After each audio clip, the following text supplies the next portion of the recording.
Shalom ప్రభనేసు క్రీస్తు నామంలో మీ అందరికీ శుభములను సమాధానము కలుగును గాక. This is Nehemiah from the heart of Israel, Jerusalem. Zohran Mamdani recent గా ప్రపంచాన్ని డైరెక్ట్ గానో ఇండైరెక్ట్ గానో శాసించగలిగిన అమెరికాలోని ప్రధానమైన నగరంగా ఉన్న న్యూయార్క్ నగరానికి ఆయన మేయర్ గా ఎన్నుకొనబడడం జరిగింది. జోహరాన్ మమ్దాని గారు గెలిచి ఎన్ని రోజులైన తర్వాత ఈ వీడియో ఎందుకు చేస్తూ ఉన్నాము అనంటే, రీసెంట్ గా ఒక ప్రాముఖ్యమైన డేటా వెల్లడి అవ్వడం జరిగింది. ఆ డేటా ఏంటి? ఈ యొక్క జోహరాన్ మమ్దాని యొక్క గెలుపును వాక్యానుసారంగా చూసినట్లయితే మనకి ఏమి వెల్లడి అవుతూ ఉన్నది, ఈ గెలుపును క్రైస్తవ సమాజం ఏ కోణంలో చూడాలి అన్న విషయాలన్నిటినీ మనం ఈ వీడియోలో పరిశీలించబోతూ ఉన్నాం. సో ఇంకా మన ఛానల్ని ఎవరైనా సబ్స్క్రైబ్ చేసుకున్నట్లయితే తప్పకుండా సబ్స్క్రైబ్ చేసుకోవాల్సిందిగా మనవి చేస్తూ ఉంటున్నాను. లైక్ చేయండి. ఈ వీడియో అంతా చూశాక మీ యొక్క అభిప్రాయాన్ని కామెంట్ రూపంలో తెలియజేయడము అస్సలు మర్చిపోమాకండి. వాటన్నిటికంటే ముందుగా ఒక్కసారి ఈ వీడియో క్లిప్పింగ్ ని చూడండి. So know this, that Islam will enter every house. Every house. Don't worry about the Islamophobes. They can yap all they want. Their children will be Muslim. చూసారా ఎంత భయంకరంగా ఉన్నాయో వీరి మాటలు? దయచేసి గమనించండి. ఈ వీడియో ముస్లిం సమాజానికి వ్యతిరేకంగా చేసే వీడియో కాదు. అమాయకులైన ముస్లింలందరూ తీవ్రవాదులే అని చెప్పే వీడియో అస్సలు కాదు. ప్రపంచ మనుగడకు ప్రమాదకరంగా మారిన, సర్వ మానవాళికే ఒక ప్రమాదకరమైన వైరస్ గా మారిన తీవ్రవాద భావజాలం గురించి చెప్పే వీడియో. అంతేకాదు రానున్న రోజుల కొరకు క్రైస్తవులు ఎటువంటి బాధ్యతను కలిగి ఉండాలి, ఎటువంటి సిద్ధపాటును కలిగి ఉండాలి అని తెలియజేసే వీడియో. మీరు చూసిన ఆ యొక్క వీడియో క్లిప్పింగ్ లో ఆ యొక్క ముల్లా ఏమంటూ ఉన్నాడు అనంటే, ఇస్లాం అనేది ప్రతి ఇంటిలోకి దూరుతుంది, ఇంటింటికి వస్తుంది, ప్రతి ఇంటిలోకి దూరుతుంది. ఇప్పుడు ఎవరైతే ఇస్లాంకి వ్యతిరేకంగా మాట్లాడుతూ ఉన్నారో వారి పిల్లలు తప్పకుండా ముస్లిమ్స్ గా మార్చబడతారు అని ఒక బెదిరింపుతో కూడిన మాటల్ని మాట్లాడుతూ ఉన్నాడు. ఇక్కడ మనం కొన్ని ప్రాముఖ్యమైన విషయాలను పరిశీలన చేద్దాం. కొన్ని అరబ్ దేశాలు వారి యొక్క మతపరమైన ఆచార వ్యవహారాలలో చాలా నిష్ఠగా ఉంటూ ఉన్నా కానీ మిగతా విశ్వాసాలకు సంబంధించిన వ్యక్తులకు మాత్రము మత స్వేచ్ఛను కల్పిస్తూ దేశ ప్రజల భవిష్యత్తు కొరకు, దేశ ప్రగతి కొరకు నిరంతరము కృషి చేస్తూ దేశాన్ని ప్రగతి పదంలో నిలపడానికి నిరంతరము కృషి చేస్తూనే ఉన్నారు. కానీ మెజారిటీ ఆఫ్ అరబ్ దేశాలు మాత్రం వారు రాసుకున్న తీవ్రవాద భావజాలాన్ని మిగతా దేశాలలో కూడా అమలు చేయాలి, మిగతా దేశాలన్నిటిని వారి స్వాధీనంలోకి తెచ్చుకోవాలి అనేసి అతి ప్రమాదకరమైన భావజాలంతో వారు ముందుకు వెళ్తూ ఉన్నారు. అటువంటి దేశాల యొక్క మొదటి లక్ష్యము, మొదటి కర్తవ్యం ఏంటి అనంటే ఇజ్రాయెల్ దేశాన్ని నాశనం చేయడము, యెరూషలేమును స్వాధీనం చేసుకోవడం. ఇజ్రాయెల్ దేశాన్ని నాశనం చేయాలన్నా, యెరూషలేమును స్వాధీనం చేసుకోవాలన్నా కానీ ఈ తీవ్రవాద భావజాలం కలిగిన అరబ్ దేశాల యొక్క బలము చాలదు. ఇజ్రాయెల్ దేశమే చాలా పవర్ఫుల్ దేశం అంటే ఆ దేశం మీదకి యుద్ధానికి వస్తే కొన్ని వెస్టర్న్ దేశాలు కూడా ఇజ్రాయెల్ దేశానికి సపోర్ట్ గా వస్తాయి. కాబట్టి వీరు గెలిచే ప్రసక్తే ఉండదు. అందుకని వారు రెండు బలమైన స్ట్రాటజీస్ ని ఫాలో అవుతున్నారు. ఇజ్రాయెల్ దేశాన్ని చేజిక్కించుకోవాలంటే, యెరూషలేమును స్వాధీనం చేసుకోవాలంటే మొట్టమొదటిగా వెస్టర్న్ దేశాలను స్వాధీనపరుచుకోవాలి. వెస్టర్న్ దేశాలను స్వాధీనపరుచుకోవాలి అని అంటే ఆయుధంతో స్వాధీనం చేసుకోగలరా? అసంభవం. కాబట్టి వారు ఎంచుకున్న మార్గం ఏంటి అని అంటే ఇమిగ్రేషన్. వెస్టర్న్ దేశాల చట్టాలను ఆసరాగా చేసుకొని లక్షల మంది అరబ్బులు ఒకప్పుడు క్రైస్తవ దేశాలుగా పిలువబడే ఈ యొక్క వెస్టర్న్ దేశాలకు వలసదారులుగా, శరణార్థులుగా వెళ్ళి ఆ దేశ చట్టాలని ఉపయోగించుకొని ఆ దేశం యొక్క మెడలు వంచే స్థాయికి ఇప్పుడు చేరుకోగలిగారు. ఇప్పుడు చాలా వెస్టర్న్ దేశాల పరిస్థితి కూడా చేతులు కాలేక ఆకులు పట్టుకుంటే ఏం లాభం అన్నట్టుగా మారిపోయింది. కొన్ని ప్రాంతాలలో, కొన్ని పట్టణాలలో అయితే షరియా ఇంప్లిమెంట్ చేసే స్థాయికి కూడా వీరు ఎదగగలిగారు. ఈ తీవ్రవాద భావజాలంతో కూడిన దేశాలు వాడే ఇంకొక ప్రమాదకరమైన ఆయుధం ఏంటి అనంటే ఫాల్స్ నరేటివ్. ఇజ్రాయెల్ కి ఇరాన్ కి మధ్య జరిగిన ఆ యొక్క యుద్ధంలో ఖతార్ అద్భుతమైన విజయాన్ని సాధించింది అని చెప్పవచ్చు. అసలు ఖతార్ ఎక్కడ యుద్ధం చేసింది?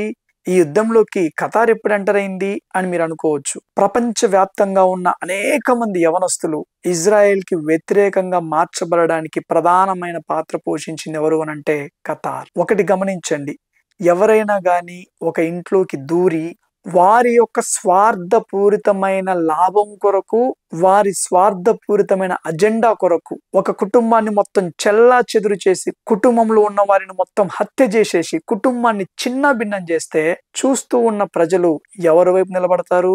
అకారణంగా హత్య చేయబడిన వారి వైపు నిలబడతారా? స్వార్థపూరితమైన కుట్రపూరితమైన ఆలోచనలతోటి హత్య చేసిన వారి వైపు నిలబడతారా? మనిషి అనేటోడైతే హత్య చేయబడిన వారి వైపే నిలబడతాడు. ఒకవేళ హత్య చేసిన వారి వైపు నిలబడితే ఏమవుతుంది?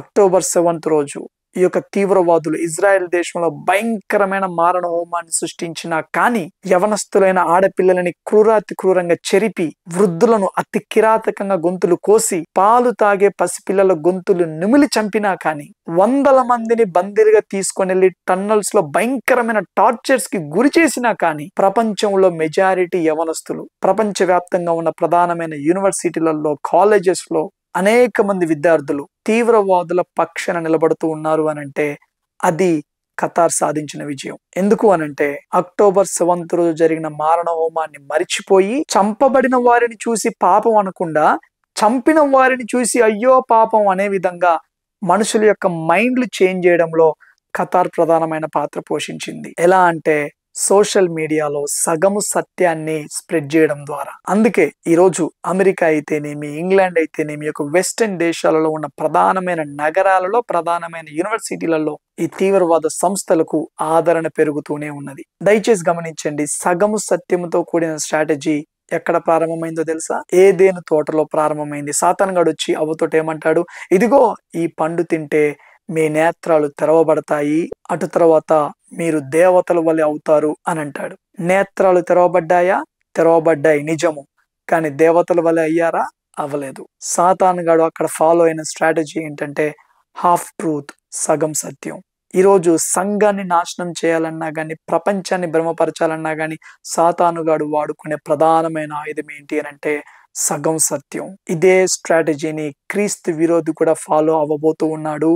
ఇది క్రీస్తు విరోధి ఆత్మ అని మనం అర్థం చేసుకోవాలి.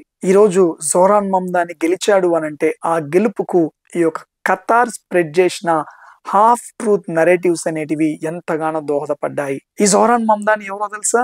ఒకప్పుడు ఇంటిఫాడా అన్న నినాదాలు చేస్తూ యూనివర్సిటీలలో, న్యూయార్క్ నగర వీధుల్లో అనేకులు ఇజ్రాయెల్ దేశాన్ని ద్వేషించడంలో ప్రధానమైన పాత్ర పోషించాడు ఈ యొక్క వ్యక్తి. ఒకప్పుడు గ్లోబలైజ్ ఇంటిఫాడా అన్న నినాదాన్ని ఎత్తుకున్న వ్యక్తి ఈ వ్యక్తి. ఇంటిఫాడా అంటే ఏంటి అని అంటే పాలస్తీనా అనే సపరేట్ దేశము కావాలి అన్న నినాదము మాత్రమే కాదు గాని, యూదుల ఊచకోతకు పిలుపునిచ్చే నినాదమే ఈ యొక్క ఇంటిఫాడా నినాదం. ఈ నినాదాన్ని గలము విప్పి చాటించిన వ్యక్తి ఎవరు అనంటే ఈ యొక్క మమ్దాని. రీసెంట్ గా ఒక డేటా విడుదలైంది అని చెప్పాను కదా, ఆ డేటా ఏంటి అని అంటే ఈ మమ్దానికి ఓటు వేసిన వారిలో యూదులు కూడా ఉన్నారు. వారిలో 33% మంది యూదులు ఈ వ్యక్తికి ఓటు వేయడం జరిగింది.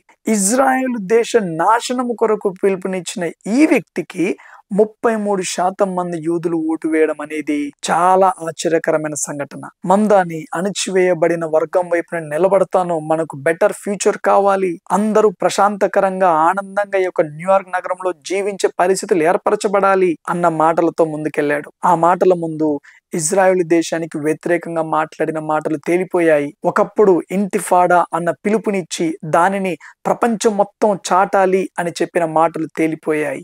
యూదులలో 33% మంది కూడా ఆయనకు ఓటు వేసే విధంగా మార్చబడ్డారు. దీనినే భ్రమపరిచే ఆత్మ అని అంటారు. ఒకప్పుడు చరిత్రలో చూసుకున్నట్లయితే హిట్లర్ కూడా ఆయన జర్మనీ వాసులకు ఇటువంటి వాగ్దానాలనే చేశాడు. జర్మనీని ప్రపంచంలో బలమైన దేశముగా మార్చాలి, ఆర్థికంగా జర్మనీని ఒక బలమైన దేశంగా తీర్చిదిద్దాలి అన్న పిలుపునిచ్చాడు. ఆయన మాట్లాడే మాటలకు అందరూ మంత్రముగ్ధులైపోయారు. క్రీస్తు విరోధికున్న బలమైన ఆయుధం ఏంటి అంటే వాక్చాతుర్యం. హిట్లర్ యొక్క వాక్చాతుర్యానికి అందరూ దాసోహం అన్నారు.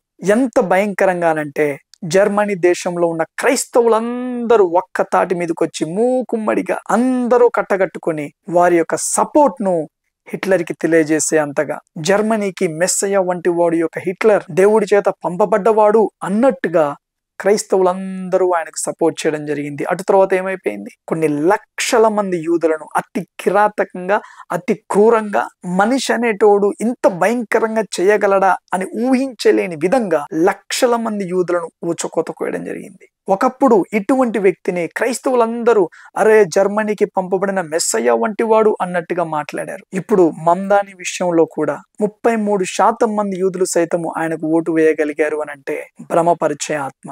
ఇదే భవిష్యత్తులో మరలా రిపీట్ అవుతూనే ఉంటుంది.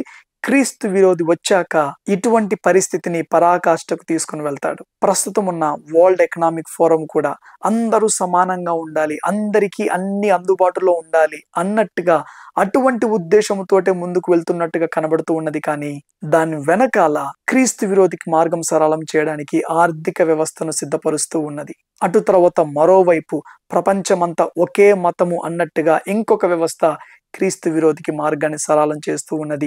అయితే ఈ రకంగా క్రీస్తు విరోధికి మార్గాన్ని సరళం చేసే ప్రతి ఒక్కరూ మాట్లాడే మాట ఏంటి అని అంటే, మనందరికీ బంగారు భవిష్యత్తు కావాలి, అసమానతలు తొలగిపోవాలి, అందరూ ప్రశాంతంగా ఉండాలి, శాంతి సమాధానము అన్న మాటలతోటే వస్తారు. అయితే ఈ రకంగా మాట్లాడే మాటల వెనకాల ఉన్న ఆత్మను అర్థం చేసుకోవాలి అని అంటే ప్రతి క్రైస్తవుడు వివేచన ఆత్మను కలిగి ఉండాలి. వివేచించే ఆత్మ గనక మనకు లేదు అనంటే, ఒకప్పుడు జర్మనీలో హిట్లర్కి క్రైస్తవ సమాజం అంతా కట్టకట్టుకుని సపోర్ట్ చేసిన విధముగా మనము కూడా తెలియకుండానే క్రీస్తు విరోధి వచ్చినప్పుడు అతనికి పక్కా సపోర్ట్ తెలియజేస్తాము.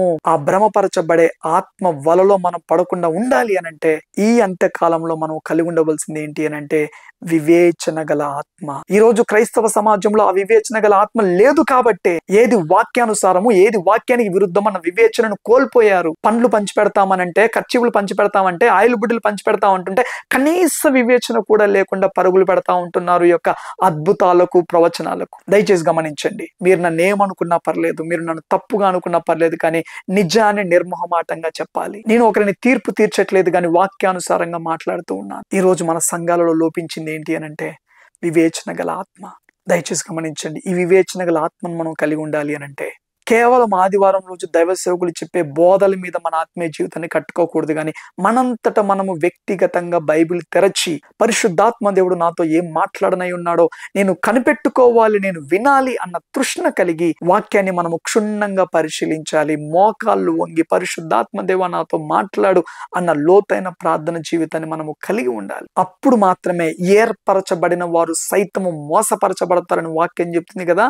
ఆ గుంపులో మనం ఉండకుండా ఈ భ్రమపరచబడే ఆత్మ బారిన మనం పడకుండా కాపాడబడగలుగుతాం. పరిశుద్ధాత్మ దేవుని సహాయం ద్వారా మనం పొందుకోగలిగే ఈ యొక్క వివేచించు ఆత్మను గూర్చి నెక్స్ట్ వీడియోలో లోతుగా మీకు ఎక్స్ప్లెయిన్ చేస్తాను. నేను ఈ రకంగా మాట్లాడితే చాలా మంది ఏమంటారు అని అంటే, మనం తీర్పు తీర్చకూడదు బ్రదర్, వాక్యమే చెప్తుందిగా తీర్పు తీర్చకూడదు అని వాక్యములో అవగాహన లేమితో మాట్లాడతారు. ఆ విషయాలన్నీ కూడా నెక్స్ట్ వీడియోలో స్పష్టంగా నేను మీకు తెలియజేస్తాను. ప్రేమపూర్వకంగా మీకు తెలియజేసేది ఏంటి అని అంటే, ఇదిగో రానున్న రోజుల్లో ప్రమాదకరంగా మారనై ఉన్నాయి, కానీ భయపడవలసిన అవసరం లేదు. మన నిరీక్షణ చుట్టూ జరుగుతున్న పరిస్థితుల మీద లేదు, కానీ పరిస్థితులను సైతం మన కొరకు మార్చగలిగే క్రీస్తు మీద ఉన్నది. ఆనాడు ఐగుప్తు దేశం అంతా చిమ్మ చీకటి చేత కప్పబడినా కానీ ఇశ్రాయేలీలు ఉండే ప్రాంతము వెలుగు చేత నింపబడినట్టుగా ఇదిగో ఎందరైతే పరిపక్వత కలిగిన క్రైస్తవ్యాన్ని కలిగి ఉంటారో, ఆత్మీయ జీవితాన్ని కలిగి ఉంటారో, రానున్న రోజుల్లో భయంకరమైన చీకటి ఆవరించినా గాని వారు మాత్రము క్రీస్తు వెలుగును ఆస్వాదిస్తారు. అటువంటి పరిపక్వత వైపు మనం అందరం ప్రయాణం చేయాలి. అటువంటి సిద్ధపాటును మనం అందరము కలిగి ఉండాలి. అటువంటి కృప పరిశుద్ధాత్మ దేవుడు మనందరికీ అనుగ్రహించునుగాక. ఆమేన్, ఆమేన్. చివరి వరకు వీడియో చూసిన మీ అందరికీ ప్రభు నామంలో వందనాలు తెలియజేస్తా ఉంటున్నాను. Thank you all. God bless you.